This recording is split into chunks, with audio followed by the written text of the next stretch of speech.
Vamos a ver un poco respecto a las en realidad, las enfermedades multifactoriales son un tema complejo, son un tema difícil, debido a que ya no estamos hablando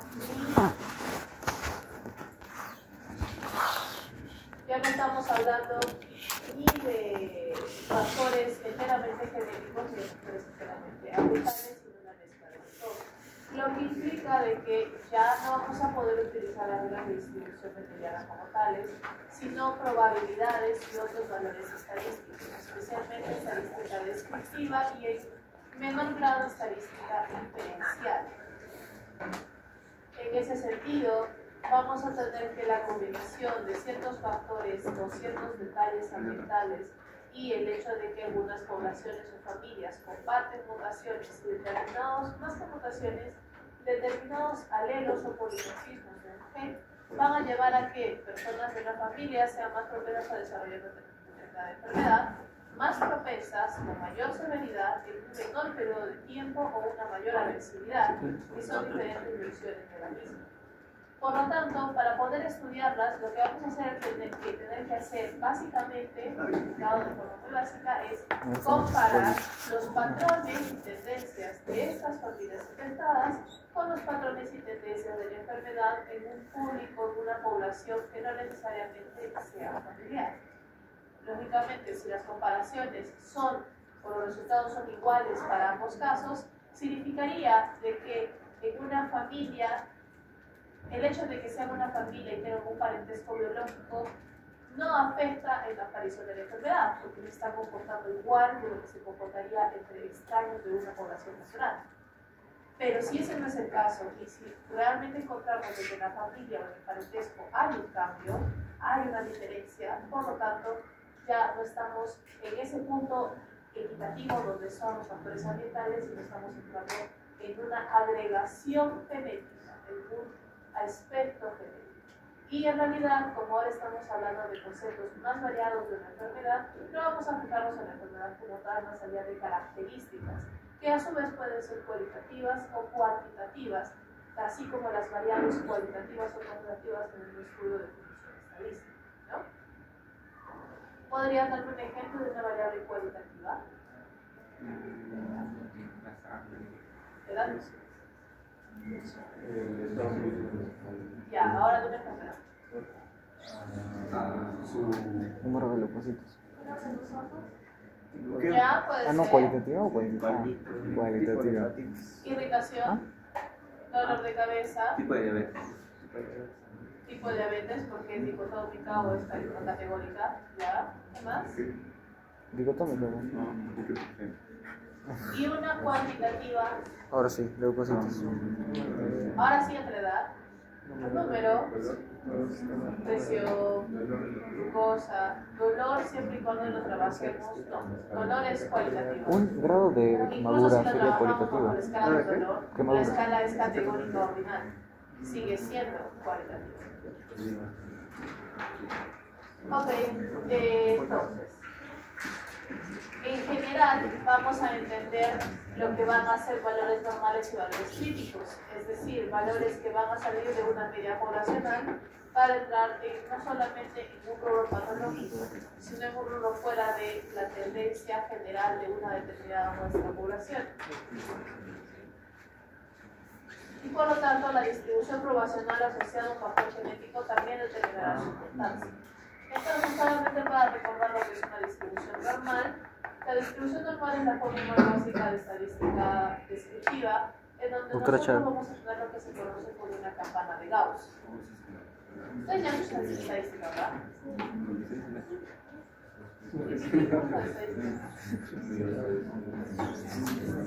Bioestadística creo que es después. Sí.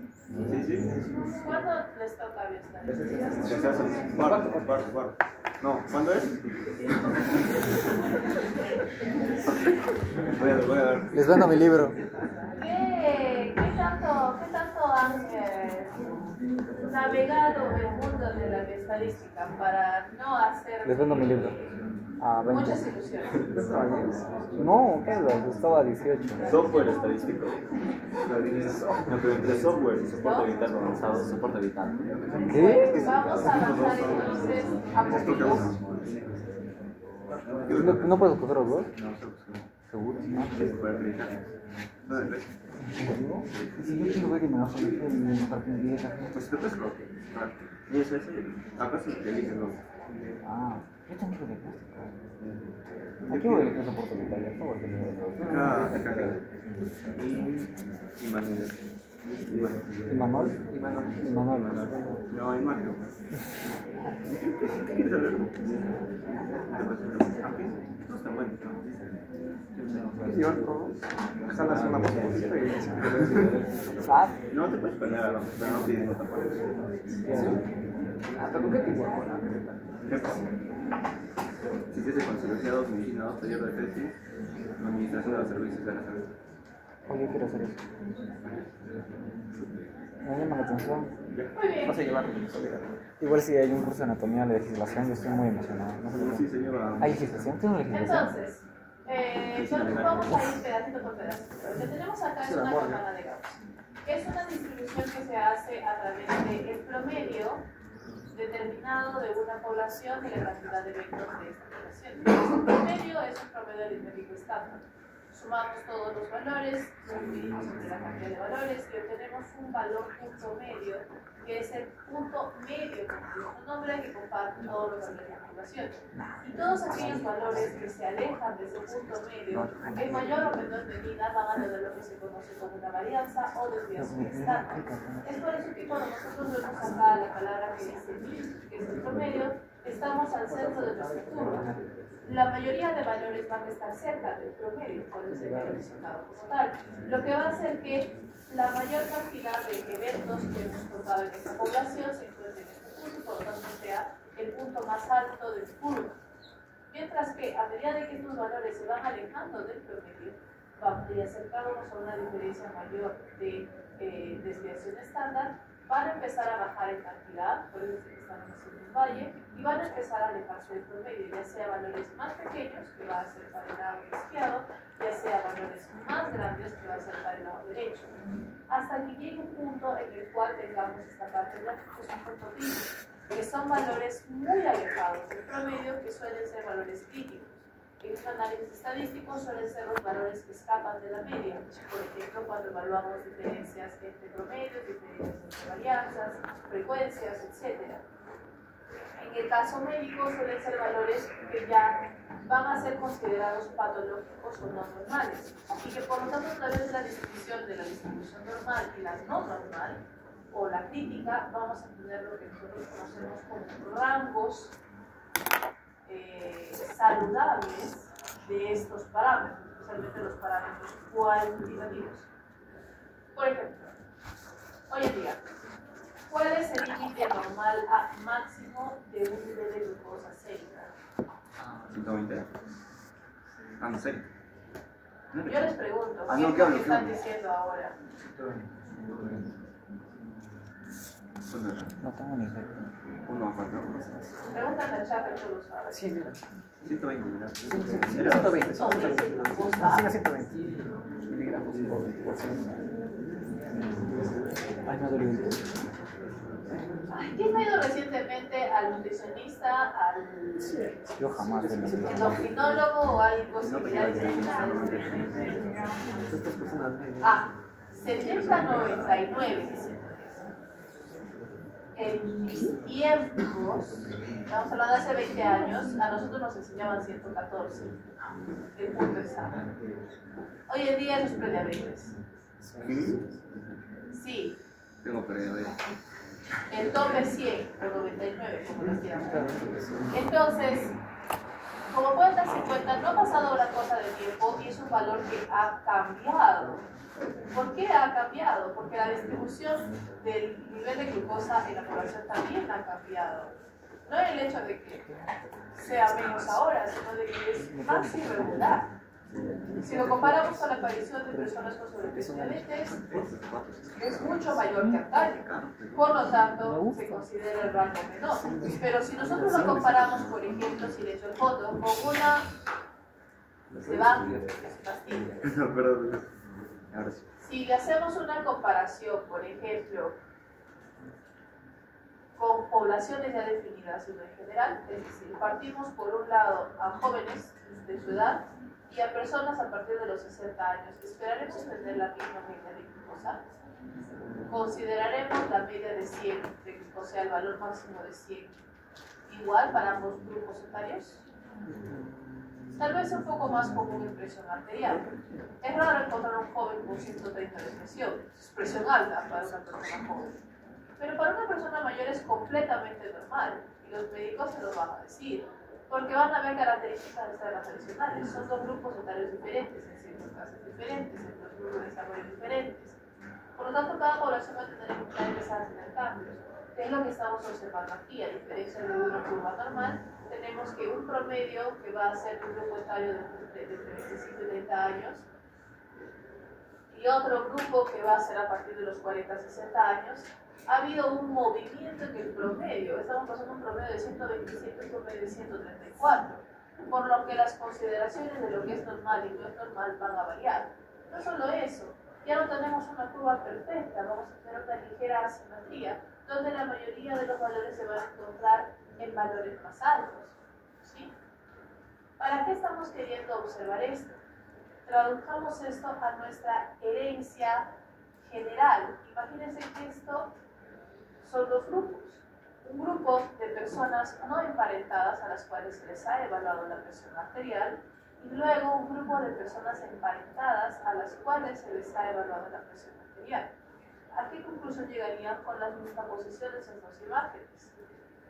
Que las personas emparentadas tienen en promedio una mayor presión arterial. ¿Cuál es la diferencia entre una población y la otra? Que unas son emparentadas y otras no.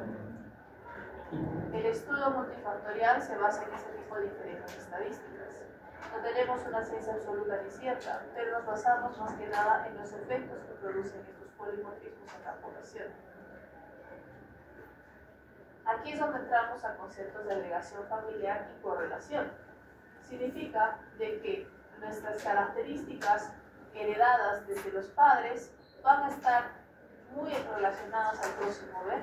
Vamos a tener que todas las características van a tener un 50% de ser repartidas entre la descendencia por cada hijo, lo que en realidad transforma en algunos casos una sola característica de un padre o un progenitor solamente en un 25% de probabilidades de heredarla por hijo. ¿Sí? Y si eso lo reducimos a los abuelos, que es una generación más atrás, sería el 25 de 25, o sea, hace un octavo o un 16avo. Entonces, en este caso, normalmente la agregación familiar aquí va a tener un mayor impacto, especialmente entre familiares de conexión o de línea directa, que suelen ser hermanos o padres. También para poder estudiar esta característica es que desarrollamos el concepto de riesgo relativo, que es una medida de la agregación familiar. La ecuación del riesgo relativo la tienen acá, se denomina como lambda S, y se asocia entre la prevalencia, es decir, la cantidad de personas afectadas o con la enfermedad y de sus familiares, una determinada familia, mientras que el otro es la prevalencia de la enfermedad en la población en general. Es decir, pongamos un ejemplo sencillo. Vamos a poner el ejemplo de paro fulminante al corazón, ¿sí? Paro cardíaco o arresto cardíaco. Observamos a una familia que a lo largo de una generación específica, digamos toda la generación 3, vamos a tener a 35 de 40 personas que han tenido un paro cardíaco fulminante. ¿Okay? Y ahora vamos a tomar ese valor que hemos dicho, 35, y lo vamos a comparar como de 35 de 40, y ahora vamos a tomar a 40 personas no emparentadas en toda la población, y vamos a contar cuántas personas han tenido un paro fulminante cardíaco, y vamos a ver que son 8. Entonces, para esa población es 35 a 8. ¿Sí? Lo que tenemos acá es un 35 a 8. 35 a 8, ¿cuánto me da?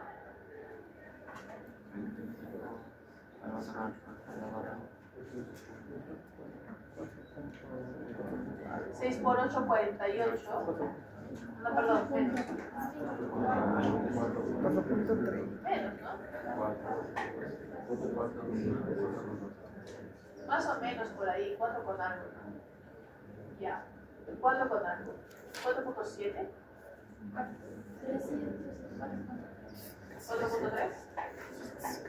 Entonces, tenemos un valor entero por encima de 1. Si en realidad, por ejemplo, miramos un caso diferente, miramos si 35 de 40 personas con paro cardíaco fulminante en una familia, luego vamos a la población y también tiene 35 de 40, 35 sobre 35. ¿Cuánto es eso? 1. Y si miramos el otro caso, tenemos una familia que son 35 de 40 y en la población son 40 de 40, tendremos un valor, ¿cuál? Por debajo de 1. ¿Qué estoy mostrando? Cuando tenemos que el numerador, es decir, el número arriba de una fracción es más grande que el denominador, vamos a tener un valor entero superior a 1. Cuando es menor que el valor inferior, vamos a tener un número decimal menor a 1. Y cuando ambos son iguales, vamos a tener un número que es 1. Eso es muy importante, porque en el caso de 1 y valores menores a 1, básicamente lo que nos está diciendo es de que no hay una agregación familiar, porque para todos es igual. El 1 es el para todos es igual. El hecho de que hayas formado una familia emparentada no representa nada ante la población en general. 1 es igual. O realmente en la población hay mayor incidencia, así que esta familia genéticamente o tiene protección o simplemente no tiene nada que ver, es decir, menor a 1. Y cuando es mayor a 1, indica entonces de que sí, que existe algo detrás del hecho de que esta es una familia en parentesco biológica que está haciendo de que estas personas sean más afectadas por una enfermedad que la población en general. Y así es como desarrollamos el riesgo relativo. ¿Por qué relativo? Porque lo estamos basando en un punto general arbitrario, que eso sería la cantidad de eventos en una población que hemos escogido. Sin embargo, lo que podemos rescatar de lo mismo es que si es mayor a 1, existe por lo tanto una agregación familiar por encima de la igualdad. Por ejemplo, en la esquizofrenia tenemos un lambda de 12, evaluado entre hermanos, que son lo más cercano genéticamente, porque como hemos visto, de padres a hijos es 25%, entre hermanos es 50%, que va a probable de que tengan la mitad de los errores que otro hermano no tiene. Entonces, son lo más cercano para trabajar. En hermanos vamos a encontrar un lambda de 12. ¿Qué significa? De que en la familia estudiada, la probabilidad de sufrir dicha enfermedad, en este caso esquizofrenia, es 12 veces más grande que en la población en general. Por lo tanto, hay una agregación familiar de 12. Ahora, de acuerdo a esta interpretación, ¿el desorden bipolar maníaco-depresivo será más o menos que la esquizofrenia? Menos. Menos. ¿El más alto cuál es? ¿Cómo podrían interpretar este diagnóstico o esta consejería a una persona? ¿Debería la persona asustarse de que sus hijos compartan un desorden bipolar maníaco-depresivo? Sí, relativamente porque solo es 7. ¿Y autismo? Sí, un gran sí, ¿verdad? Podemos encontrar otras enfermedades que responden a este tipo de patrón, como la diabetes tipo 1, que es una diabetes asociada a la resistencia o la insensibilidad a la insulina. La enfermedad de Crohn, que es una enfermedad inflamatoria intestinal. Y la esclerosis múltiple, que es considerada una enfermedad autoinmune de pérdida o de destrucción de tejido capilar. Vamos a ver.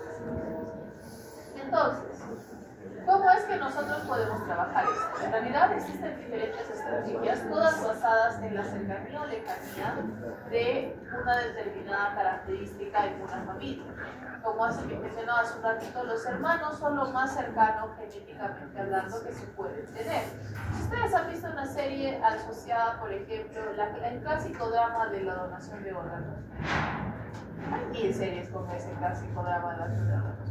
La donación de órganos, un hermano no quiere, o el hermano sí quiere y el otro no quiere, o un hermano nació solamente para donar a su hermano, y un arraigadísimo, etc. Pero los hermanos son lo primero que se piensa, no los padres.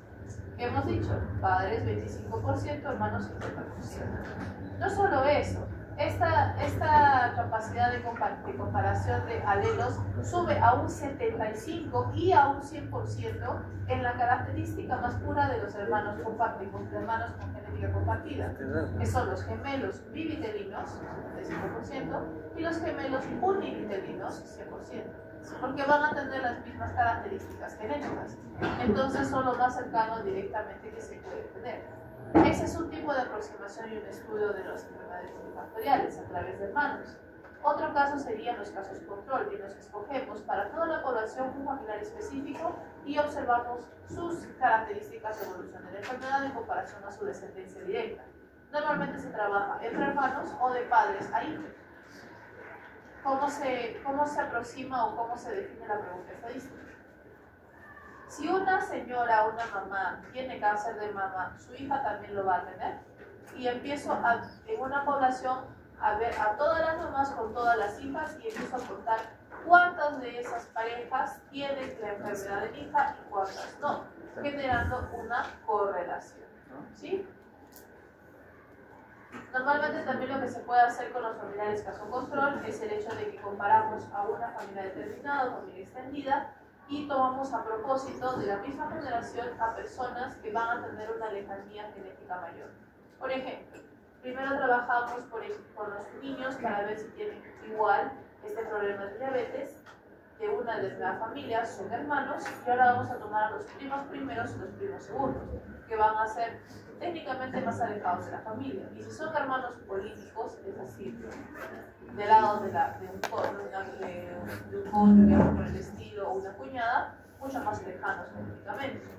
Eso nos va a dar entonces el caso de que estas son personas técnicamente emparentadas, pero no directamente conectadas, y si desarrollan la enfermedad, es muy probable de que sea ya por un efecto ambiental, a los que están sujetos todos sus familiares, que por un evento genético. Vamos a evaluar ese tipo de correlación. Entonces, la correlación es una técnica estadística en la cual tomamos dos coordenadas y generamos un punto que las junte a ambas coordenadas. Pero la idea es de que al juntar ambas coordenadas, lo que queremos observar es si existe una tendencia. Si existe una tendencia entre los puntos, normalmente surge una línea de tendencia, la cual puede tener dos caminos. Si la línea de tendencia tiene una diagonal en este sentido, significa de que su pendiente es positiva. Por lo tanto, existe una relación directa creciente, es decir, si una característica aumenta en volumen, en medida o en tamaño, la otra también lo va a hacer. Mientras que si tenemos una correlación en sentido opuesto, tenemos una pendiente negativa, que es un decreciente inverso, es decir, mientras una característica aumenta, la otra disminuye. La correlación es algo interesante porque en algunos casos vamos a tener un avance inequívoco de los puntos o de las coordenadas que hemos generado y van a tener una tendencia muy alta, una correlación muy marcada, que es cuando esta pendiente se vuelve muy empinada. Mientras que en el caso opuesto, en donde tenemos una correlación muy débil, es decir, cercana a cero, que puede ser valor de 0.1, 0.2, lo que vamos a tener es más como esto, ¿no? Una tendencia un poco más baja, casi cercana al horizontal, que es cero. ¿Sí? En este caso estamos evaluando, por ejemplo, el colesterol de madres versus el colesterol de hijos. Por lo tanto, acá tranquilamente la pregunta es, ¿existe una correlación o una relación causal entre el nivel de colesterol en las madres y el nivel de colesterol en los hijos? Dependiendo de los cálculos estadísticos, si en este caso la tendencia positiva, podríamos decir que sí, que existe una relación familiar. Cuanto más alta la concentración de colesterol en madre, es probable que sea más alta la concentración en hijos. Y ahí es donde entramos entonces al concepto de correlación familiar. Sin embargo, como mencionado, tenemos que tomar siempre en cuenta a los factores ambientales. Los factores ambientales no siempre van a estar a nuestro favor, especialmente en tiempos tumultuosos, en generaciones expandidas durante muchos años y otras condiciones. Lo que nosotros buscamos al hacer estas comparaciones es tratar de igualar las condiciones ambientales lo más posible entre todos los eventos o probandos para que estos no representen lo que se conoce como un sesgo. Pongámoslo así. No es lo mismo comparar a la población de Estados Unidos y la población de Chernobyl durante la época de los años 70. Porque Chernobyl tuvo una característica particular, y es que estuvo expuesto a mayor radiación que Estados Unidos en su determinado momento. Fue un evento aislado y único, pero que también representa un sesgo, porque todo lo que luego se evalúe de forma genética va a tener esa sombra encima del trasfondo que lo puede explicar, que es la radiación. Por lo tanto, sus condiciones no son iguales. Si en Chernobyl se desarrolla más una enfermedad que en Estados Unidos, nuestra intuición nos dirá, bueno, es por la radiación. Pero es un factor ambiental, ¿qué pasó con el factor genético? Nos complican las conclusiones. Igual, nuestra población o nuestra generación tiene lo que ha sido el SARS-CoV-2, que sabemos que ante sus infecciones genera secuelas musculares y neurológicas e inclusive de tipo de coagulación. Lo que sucede entonces es de que toda nuestra generación se ha expuesto a un evento que difícilmente a lo largo de diferentes generaciones se repite. Hemos tenido una pandemia de gran tamaño. Por lo tanto, compararnos a nosotros con otras generaciones va a tener siempre la sombra de que hemos tenido una pandemia encima. ¿Sí? Entonces, eso es a lo que se refiere. Normalmente cuando queremos evaluar, por lo tanto, siempre nos limitamos a los parientes más cercanos que han vivido técnicamente en un mismo ambiente, a no ser que han sido adoptados, ¿no? Que son los hermanos y el concepto de padres e hijos. Por ejemplo, acá tenemos un caso particular que es el caso de la lepolina.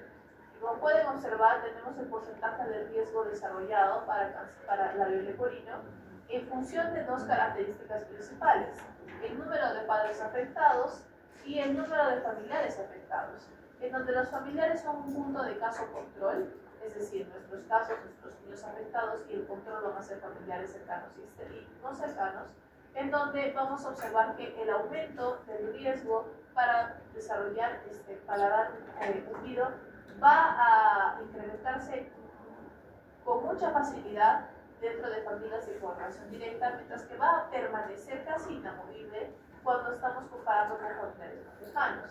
Por ejemplo, tenemos acá que cuando no existen familiares afectados con labio leporino, vamos a entender entonces en este caso, sin padres afectados, las probabilidades de que desarrolle esta enfermedad se van a asociar o van a representar directamente factores ambientales en un 0.1%. Ese 0.1% son los factores ambientales. Es posible obtener un labio leporino, por ejemplo, al momento de consumir ciertas sustancias como alcohol o nicotina durante el embarazo. Nada tuvo que ser en la parte genética. Simplemente factores ambientales, y acá está representado un 0.1%. Pero ¿qué sucede si los padres son afectados por esta enfermedad? Miren cómo salta un riesgo del 3% con un solo padre afectado a un 34% con ambos padres afectados.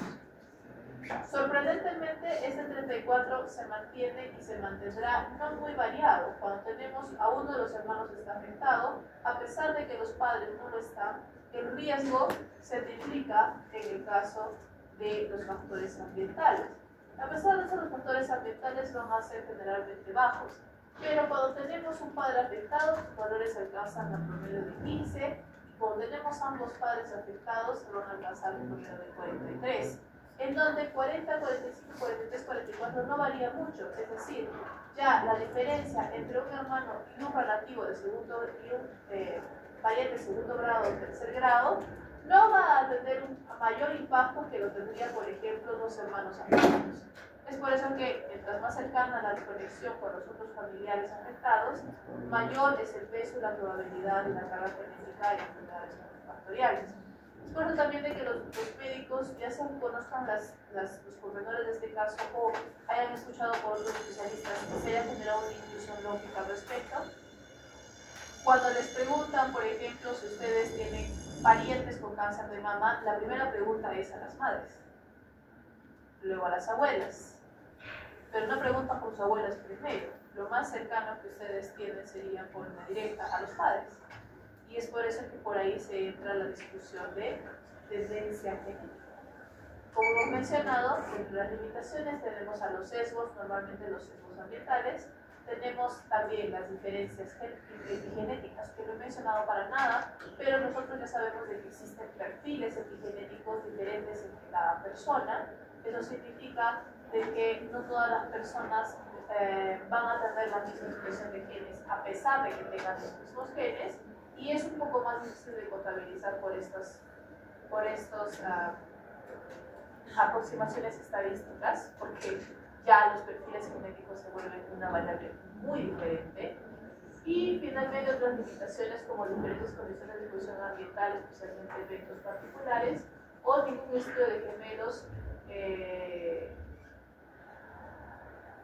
normalmente va a ser un ensayo controlado, es decir, que la enfermedad es muy nueva y no podemos tener la mayor cercanía posible.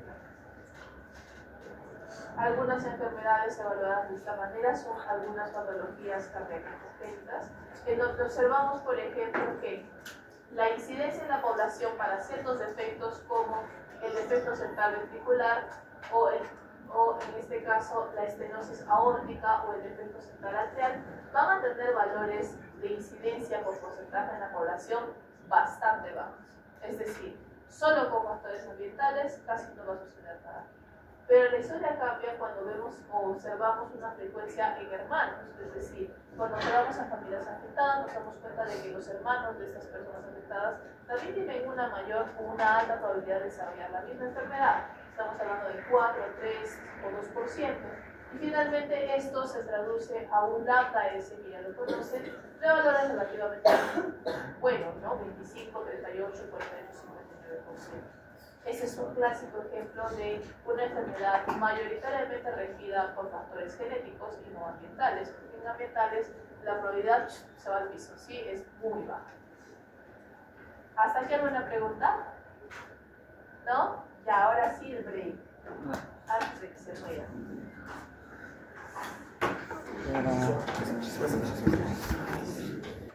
Entonces, a pesar de que desde un principio todas las células fueron iguales, es decir, las células madre pluripotentes, como está en nuestra biología, se vio un proceso de diferenciación secuencial y paulatina, pero que definió poblaciones celulares con características muy marcadas.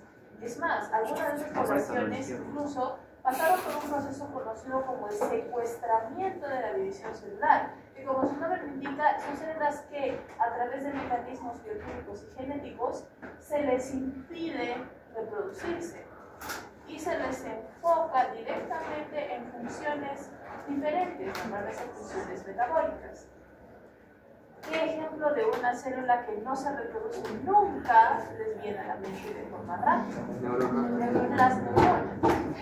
¿Qué neuronas?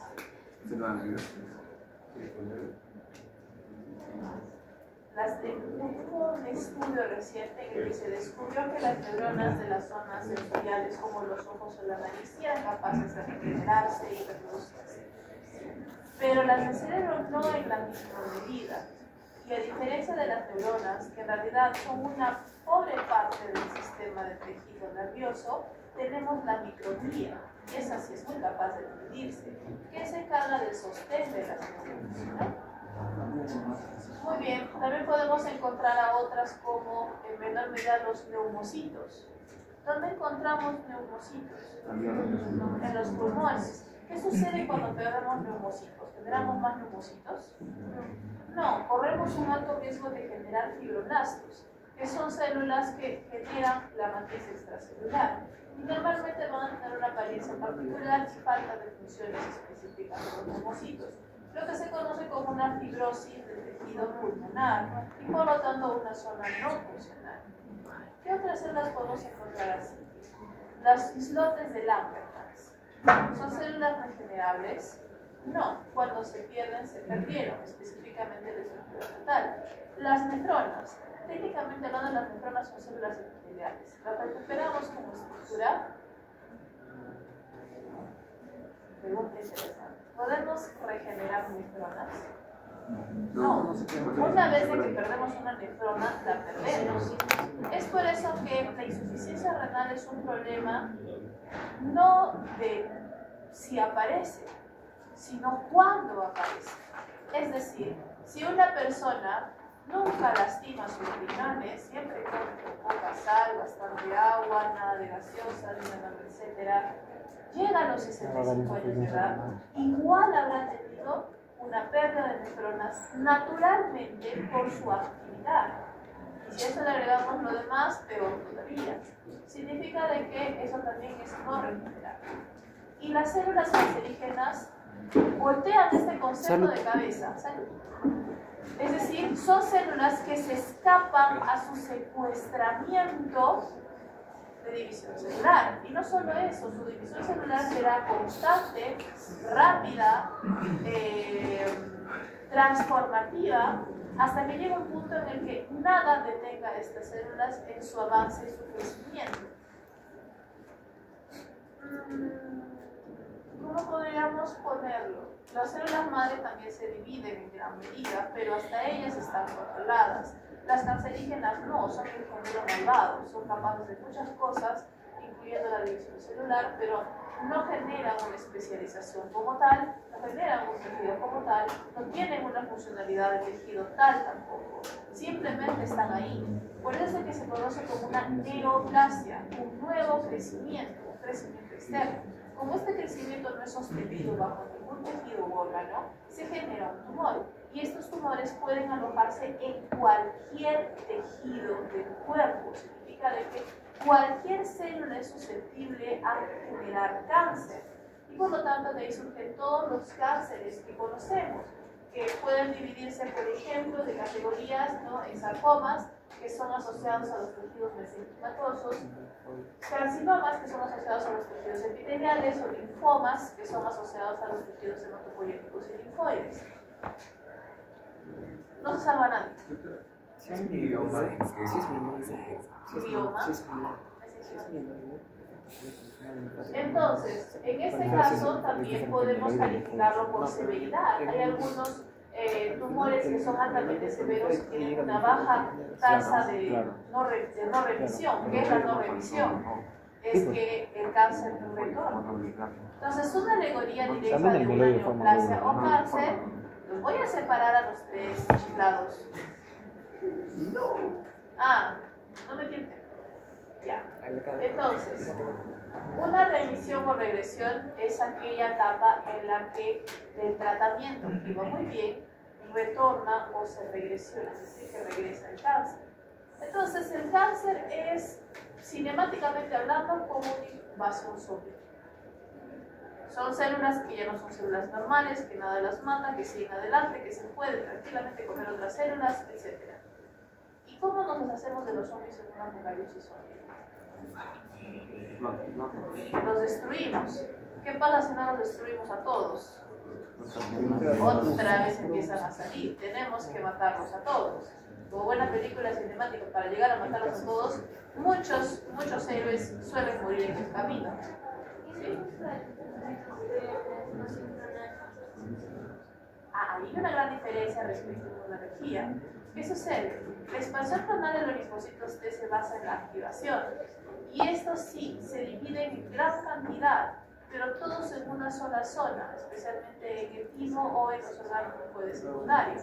Si ya han sido seleccionados y ya tienen un sistema de crecimiento, o sea, un sistema de selección que no reconozcan a lo propio y que reconozcan a lo externo, simplemente se expanden y atacan. Esos linfocitos no están aquí para quedarse, están aquí para morir. Y cuando termina la reacción inmunológica o la defensa, igual mueren.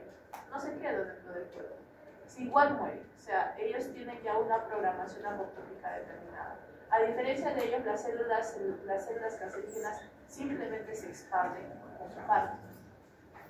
Entonces, tenemos que tomar medidas para destruir células. ¿Muchas células sanas morirán? Sí.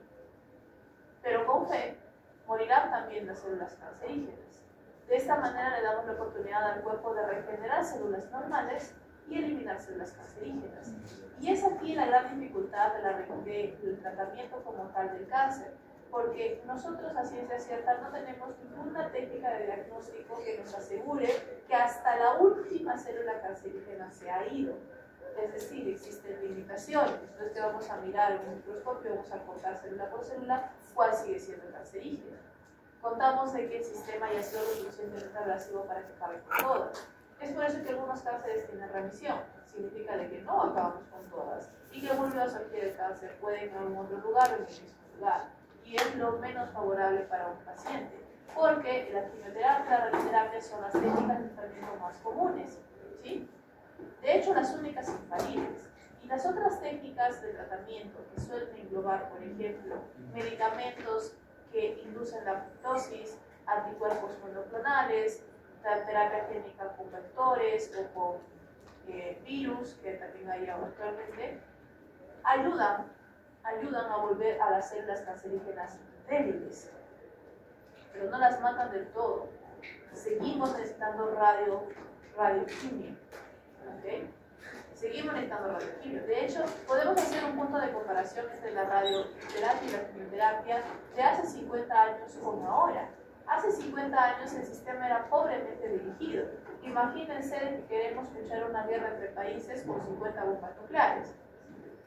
Sobrecargábamos al pobre cuerpo definitivamente.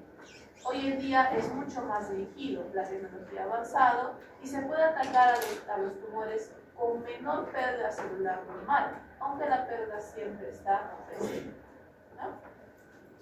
Entonces, ahí es donde nosotros reducimos este concepto. Normalmente, dentro del ciclo celular tendremos a una célula que presenta solo la mitosis como una parte, la fase S como la división del material genético, la fase G1 como la fase de crecimiento y la G2, que es sumamente importante, tiene el tamaño más grande y es un punto de control, que es ese momento en el cual nosotros verificamos que la copia que se ha logrado a través de la replicación no tenga mutaciones. Eso es lo más importante, que no tenga mutaciones.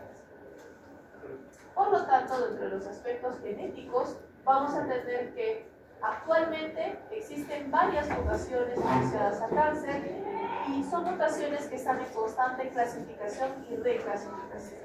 Obviamente, si estamos hablando del proceso de replicación, sabemos de que hay muchos genes involucrados tanto en el control como la activación y la inactivación de este proceso replicativo.